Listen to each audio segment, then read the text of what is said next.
Oi pessoal, tudo bom com vocês? Vamos dar continuidade aqui com as nossas questões, sejam bem-vindos a mais um vídeo, eu espero que estejam gostando, tá? Esse projeto muito bacana aí, eu tenho certeza que você está percebendo, né, qual ponto que você está excelente, que você está acertando tudo e qual ponto que você precisa ali, né, dar um gás a mais, dar uma melhorada, isso é muito importante, tá? E a gente fica muito feliz em poder contribuir, né, com a sua evolução, com o seu caminho aí rumo à aprovação, à sua posse, no seu tão sonhado concurso, né, seu cargo público aí, tá?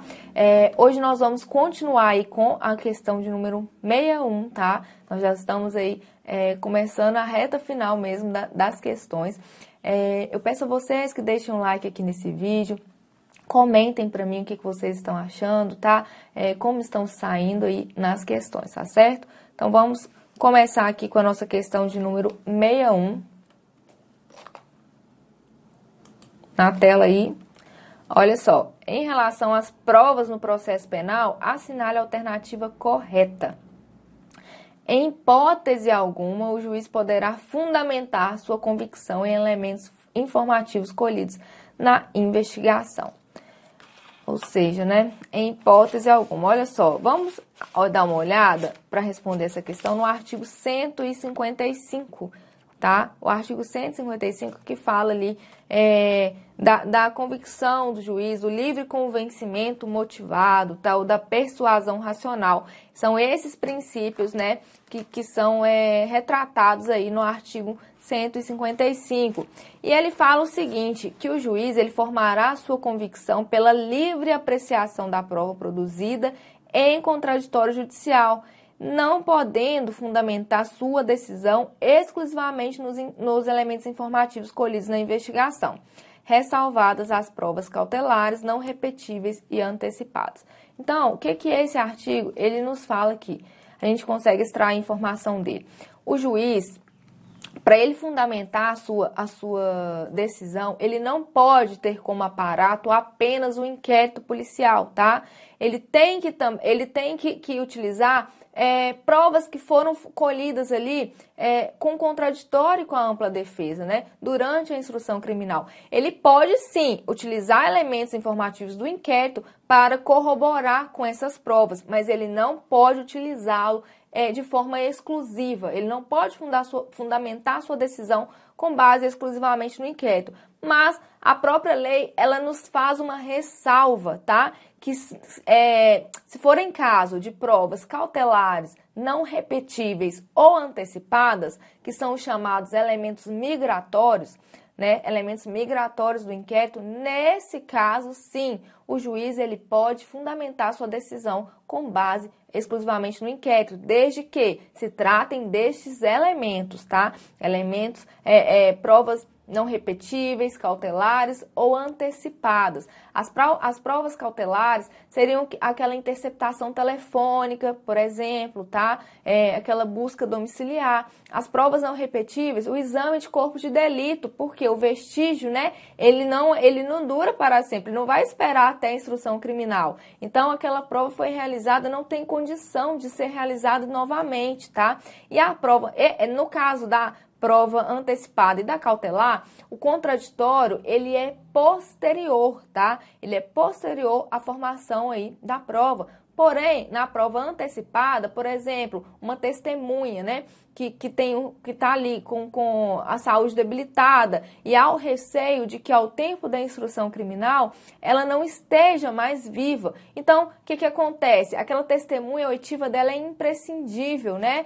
E aí é feita a oitiva de forma antecipada, mediante contraditório e ampla defesa. Então, na prova antecipada, há o contraditório e a ampla defesa de forma contemporânea. Já na prova cautelar, tá? E na prova não repetível, esse contraditório e ampla defesa ocorre a posteriori, tá? Então, vamos aqui analisar agora a questão. Visto isso, né, fica fácil para a gente conseguir responder. Ó, em hipótese alguma, o juiz poderá fundamentar sua convicção em elementos informativos colhidos na investigação.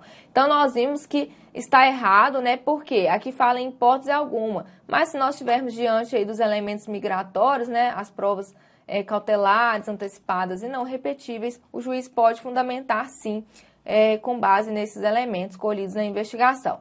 Caso o contraditório e a ampla defesa tenham sido garantidos no inquérito policial, o juiz poderá fundamentar sua convicção exclusivamente em elementos aí de convicção. Nós sabemos que o quê? Colhidos na investigação. Que no inquérito policial, a regra é o quê? É que ele seja inquisitório, né? Essa é uma característica do inquérito e é justamente o quê? Essa ausência de contraditório de ampla defesa. Então, não há o que se falar aí em contraditório e ampla defesa, né? No caso de inquérito policial, tá? O juiz poderá fundamentar sua decisão em elementos informativos colhidos na investigação, desde que a decisão tenha espécie apenas em provas cautelares. Não, também temos as não repetíveis e as antecipadas. O juiz poderá fundamentar sua decisão em elementos informativos colhidos na investigação, desde que a decisão tenha espécie em apenas provas cautelares, não repetíveis. Faltou as antecipadas. E assim, a letra o juiz poderá fundamentar sua decisão em elementos informativos colhidos na investigação, desde que a decisão tenha espécie em provas cautelares, não repetíveis e antecipadas. Correto, né? Aí, em consonância com o que fala o artigo 155, tá? Que trata aí do princípio da persuasão racional ou do livre convencimento motivado do juiz, que o juiz deve fundamentar todas as decisões, tá? 62, ó, sobre as provas no processo penal brasileiro, assinale a alternativa correta. O direito processual penal brasileiro não adota o sistema de avaliação de prova denominado de livre convicção em nenhum dos ritos existentes no Código de Processo Penal. Errado, tá, pessoal? Por quê? Esse sistema que dá livre convicção é utilizado o quê? Lá no tribunal do júri, tá? Os jurados não têm que fundamentar a decisão, tá? É livre convicção, tá? Então, no tribunal do júri é utilizado esse sistema aí de avaliação da livre convicção. O tribunal do júri utiliza o sistema de avaliação de prova chamado de prova legal tarifada, onde há o pré-estabelecimento de um determinado valor para cada prova produzida no processo. Não, errado, porque nós sabemos que a prova tarifada, ela vigorava o quê? No sistema penal inquisitório. Hoje nós vivemos o sistema penal acusatório. Não há prova tarifada, não há prova que tenha valor probatório superior ao de outra prova. Então, está incorreto, tá? O juiz poderá fundamentar sua decisão exclusivamente nos elementos informativos colhidos na investigação, se a defesa do réu, assim, anuir em audiência de interrogatório. Não, né? Nós acabamos de ver na questão anterior que o juiz não pode, né, fundamentar sua decisão com base exclusivamente nos elementos informativos, a não ser aquelas exceções lá. E não está incluída entre aquelas exceções a concordância aí da defesa do réu, tá? Então, está incorreto. A prova da alegação incumbirá a quem fizer, sendo, porém, facultado ao juiz de ofício ordenar, mesmo antes de iniciada a ação penal, a produção antecipada de provas consideradas urgentes e relevantes, observando a necessidade, adequação e proporcionalidade da medida. Correto, tá? Perfeito. Essa aqui é a alternativa correta, tá? São expressamente vedados ao juiz, também está incorreto, tá? Então, olha só, aqui, o que vai basear a alternativa D é o artigo 156. O juiz, ele pode complementar ali, tá? Alguma prova, isso inclusive é muito criticado pela doutrina. A doutrina fala que isso violaria, né, o sistema acusatório devido à vedação de gestão da prova aí pelo juiz, tá? Mas isso está retratado no Código de Processo Penal, embora hajam vozes contrárias, tá?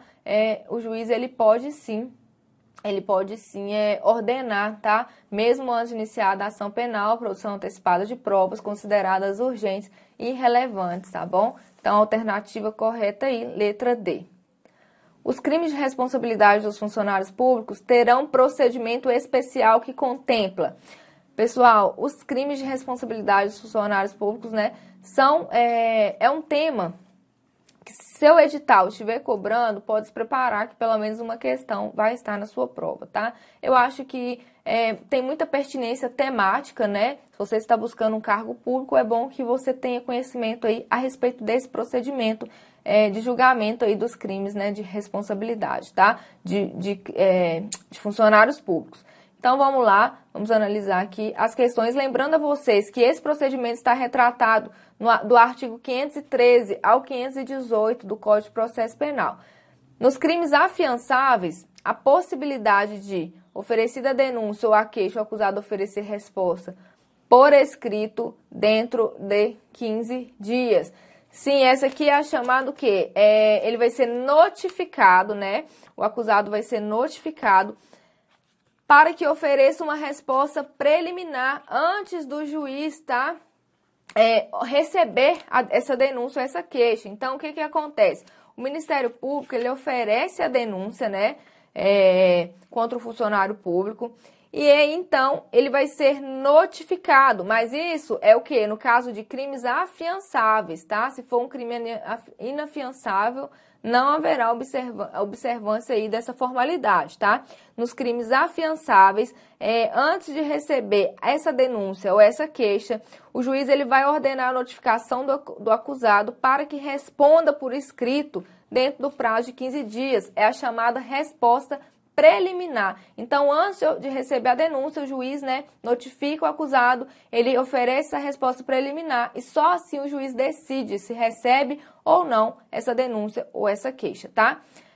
B, a possibilidade de, oferecida a denúncia ou a queixa, o acusado oferecer resposta dentro do prazo de 10 dias. Não, é de 15. Resposta por escrito no prazo de 15 dias, sem a possibilidade de juntada de novos documentos. Errado. Nessa resposta, né, o acusado ele pode instruir essa resposta, sim, com documentos, tá? Não, isso inclusive é previsto na lei, tá? Ele pode induzir aí com documentos, ele instruir com documentos, sim, tá? Resposta por escrito, letra D. Se não for conhecida a residência do acusado ou este achar fora da jurisdição do juiz, a intimação por edital do acusado constituir defensor para apresentar resposta preliminar no prazo de 15 dias sob pena de reclusão. Nesse caso aqui, se não for conhecida a residência do acusado ou se ele se encontrar fora aí da jurisdição do juiz, vai ser nomeado um defensor para ele e esse defensor é que vai apresentar essa resposta preliminar, tá? Até porque se não conhece a residência dele ou se ele está fora da jurisdição, ele vai ser intimado por edital para constituir defensor, não faz o menor sentido, né? Então, é nomeado um defensor e esse defensor oferece resposta preliminar, tá? Afastamento imediato das funções também está incorreto, né? Não há essa previsibilidade aí. Então, aqui, letra A, tá? Letra A, conforme aí o artigo 514, tá?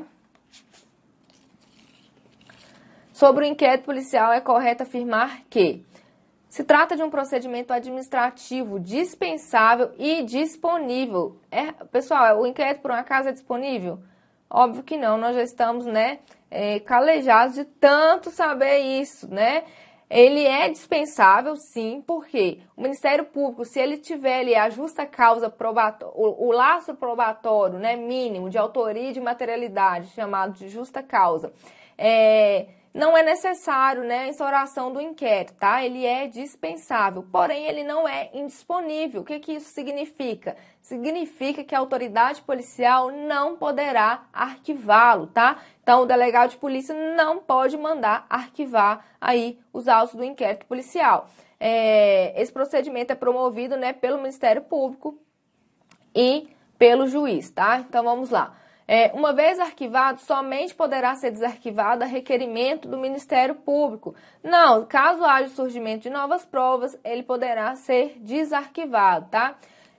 Não haverá inquérito policial nos casos de ação penal privada, devendo o ofendido ingressar diretamente com a queixa-crime em juízo. Errado. Nos casos de ação penal privada, né, deve-se aguardar o quê? Requerimento da vítima para se proceder aí, para se instaurar, né, o inquérito policial, tá? a autoridade policial deverá colher informações sobre a existência de filhos, respectivas idades e se possuem alguma deficiência, o nome e o contato de eventual responsável pelos cuidados dos filhos, indicado pela pessoa presa. Correto essa aí, né? Essa exigência, ela está prevista aí no artigo 6º, tá? Do Código de Processo Penal, quando fala lá que quando ocorre um crime e o delegado tiver conhecimento, tá? Ele deve adotar algumas providências. E dentre essas providências, tá? Está, né, essa colheita de informações sobre a existência aí de filhos, respectivas idades, se possuem alguma deficiência, o nome e o contato, né, de eventuais responsáveis, tá? Isso foi incluído em 2016 no Código de Processo Penal, tá? Por conta de regras aí internacionais sobre tratamento de mulheres presas. E tá? São as chamadas regras de Bangkok, por isso que foi incluído aí essa exigência.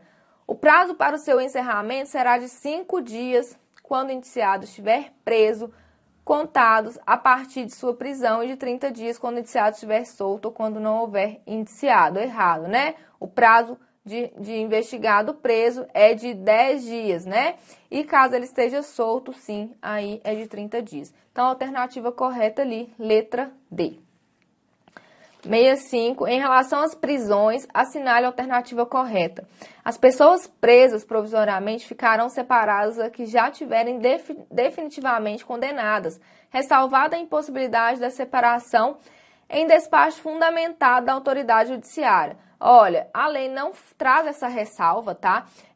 Como eu já disse a vocês, a gente sabe que isso na maior parte, né, das vezes não é cumprido, até porque o próprio STF já declarou o estado de coisas inconstitucional e do sistema carcerário, né? Então, assim, nós sabemos que a realidade das prisões é o quê? Superlotamento, né?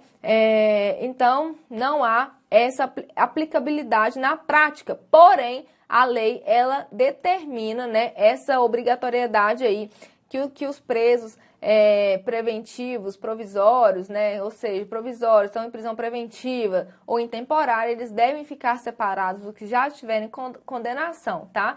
E não há essa ressalva aqui, tá? Não há essa ressalva prevista na lei, então tá incorreto. Uma vez requerida a prisão temporária pela autoridade policial, antes de decidir, o juiz ouvirá o Ministério Público. Correto, isso está previsto lá na Lei 7.960, né, a Lei de Prisão Temporária, que o juiz, quando o delegado de polícia representar pela prisão temporária, o juiz, antes de decidir, ele deve ouvir o Ministério Público, tá? O juiz poderá revogar a prisão preventiva se no correr do processo verificar a falta de motivo para que subsista, ficando impedido de decretá-la novamente. Está incorreto porque o juiz ele pode sim revogar, tá, a preventiva, se ele verificar ali que o motivo que ensejou a decretação dessa prisão preventiva, ele não existe mais, tá? Mas nada impede que ele volte a revogar, ele volte a decretá-la, assim, caso, né, haja motivo superveniente, tá? Então, ele pode, sim, voltar a decretar. Então, está incorreto aqui, né, quando a questão fala que ele fica impedido de decretá-lo novamente. Errado, tá? No caso de prisão em flagrante, será entregue ao preso, mediante recibo, nota de culpa assinada pela autoridade, com o motivo da prisão, o nome do condutor e das testemunhas no prazo improrrogável de 48 horas, a contar da lavratura do auto de prisão em flagrante. Esse prazo aqui não é de 48 horas, e sim de 24 horas. Então, a nota de culpa, né, bem como a remessa do auto de prisão em flagrante para o juiz, devem ser feitos no prazo aí de 24 horas, tá? Poderá o juiz substituir a prisão preventiva pela domiciliar quando o agente for maior de 70 anos. Pessoal, no Código de Processo Penal, a prisão domiciliar, né, substitui a preventiva em várias hipóteses, né, do artigo 318, e uma delas é quando o agente for maior de 80 anos, tá? E não de 70 anos. Cuidado para não confundir com as hipóteses da LEP, tá?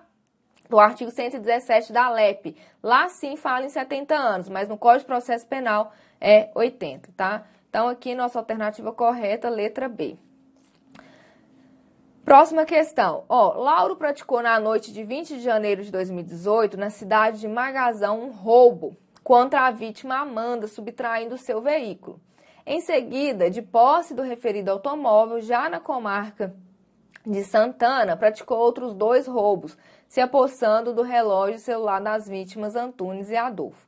Acionada a polícia local, Lauro foi preso algumas horas depois na cidade de Macapá. No caso em apreço, tendo em vista todos os delitos foram praticados de maneira idêntica, a comarca competente para o julgamento de Lauro será Ardi. Ó, então essa informação aqui é relevante, tá? Todos os delitos foram praticados de maneira idêntica, ou seja, né, possuem a mesma gravidade. Então, Lauro praticou, ó, na noite de 20 de janeiro, ele praticou um roubo, aqui, né, na cidade de Magazão ele praticou um roubo. Em seguida, né, na comarca de Santana, ele praticou outros 2 roubos. Aqui, né, então foram 2. Lauro foi preso na cidade de Macapá, tá? Então a questão ela te traz várias informações para quê? Para tentar confundir o candidato, deixar o candidato doido aí, né? E depois vai te perguntar qual vai ser o juiz competente. Pessoal, aqui nós estamos diante do quê? De um caso de conexão, né? Aliás, nós estamos diante de um caso o quê? De conexão, né? No caso de conexão e continência, o que que acontece? O artigo 78, ele traz a regra de como vai ser resolvido aí, né? Igual, por exemplo, nesse caso, houve um roubo em uma cidade e 2 roubos em outra cidade e ele foi preso em outra cidade. Então, como será definida a competência, né, em relação a esses crimes praticados? E o artigo 78, ele fala que no caso de conexão e continência, a competência será afirmada da seguinte forma. No caso, né, será o local do crime mais grave, tá? Como a questão fala que os crimes foram idênticos, né? São 2 crimes de roubo, aí o Código de Processo Penal nos fala que se os crimes forem de igual gravidade, será do local em que tiver praticado o maior número de crimes. Então aqui, no caso em tela, olha, nós vamos ver que onde ele praticou o maior número de crimes, que foi 2, né? Em Magazão ele praticou um roubo, em Santana ele praticou 2 roubos, tá? E ele foi preso em Macapá, isso aqui é irrelevante, né? Porque nós estamos diante de um caso de conexão. Então, a alternativa correta aqui, tá? É letra D, que é Santana. Ele não foi Magazão, porque foi o local do primeiro delito, mas aqui nós estamos diante de um caso de conexão, então é onde foi praticado o maior número de crimes, já que eles possuem a mesma gravidade. Não é em qualquer das 3 localidades, não é o local da prisão, tá? É em Santana, em virtude de ter sido o local com o maior número de roubos praticados, tá? Então, aqui, alternativa correta aí, conforme o artigo 78, tá? Que trata aí da conexão e da continência. 78. Próxima questão, o exame de corpo de delito. O exame de corpo de delito é indispensável quando a infração deixar vestígios, podendo ser suprido pela confissão do acusado. Será realizado por 2 peritos oficiais sem necessidade de diploma de curso superior. Poderá ser suprido por prova testemunhal quando desaparecerem os vestígios e não for possível sua realização. Será realizado na falta de perito oficial por 3 pessoas idôneas, sendo dispensadas de prestar compromisso de desempenho do encargo. Não pode ser realizado das 22 horas da noite às 6 horas da manhã. Olha só, nós sabemos que o quê? O exame de corpo de delito, ele é indispensável, né? Quando a infração, ela deixar vestígios, tá? E ele não pode, tá? Não pode ser suprido aí pela confissão do acusado. Então, assim, mesmo que o acusado confesse a prática daquele crime, se a infração deixou vestígios, esse exame obrigatoriamente deve ser realizado, tá? Então, a confissão do acusado não dispensa aí a necessidade da realização do exame de corpo de delito, tá certo? Então, aqui, a alternativa A está incorreta. Será realizado por 2 peritos oficiais, sem necessidade de diploma de curso superior. Gente, perito oficial, né? Ele tem sim o diploma de curso superior.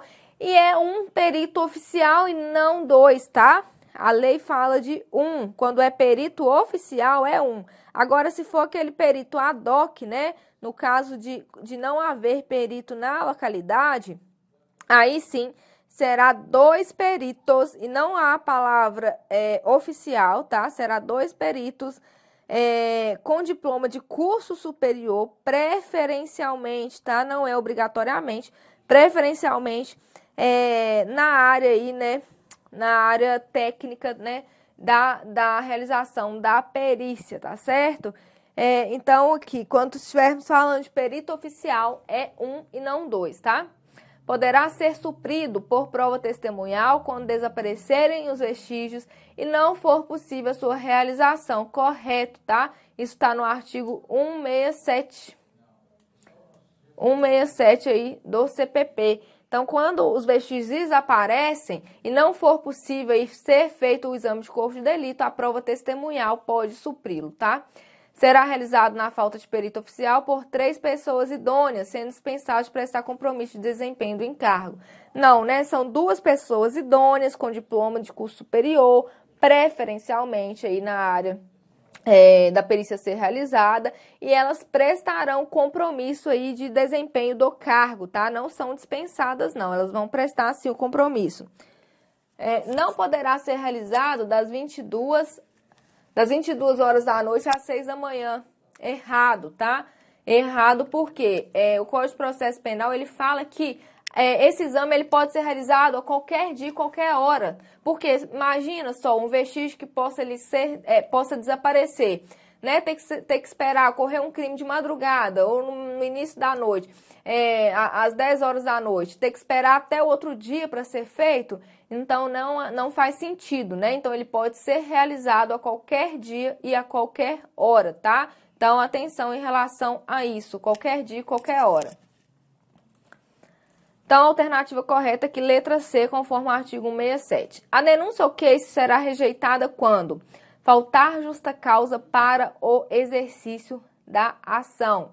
O fato narrado, evidentemente, não constitui crime, estiver extinta a punibilidade do agente, for manifestamente apta e existir manifesta causa excludente da ilicitude do fato.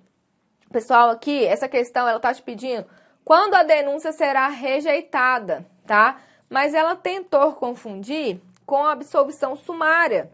A rejeição da denúncia, ela está prevista no artigo 395 aí do Código de Processo Penal. E fala o seguinte, que a denúncia ela vai ser rejeitada quando for manifestamente inepta, quando for faltar algum pressuposto processual, tá, ou condição aí da ação, ou quando faltar justa causa para o exercício da ação. Então, aqui, a única alternativa de rejeição fala quando faltar justa causa para o exercício da ação. Todas as demais alternativas, tá, exceto essa daqui, que não está prevista, né, nos casos de rejeição nem de absolvição sumária, as outras alternativas são causas de absolvição sumária, lá do artigo 397 do Código de Processo Penal, tá? E não causa de rejeição de denúncia. As causas de rejeição de denúncia são apenas 3, tá? E previstas aí no artigo 395. Volto a repetir. Denúncia inepta, faltou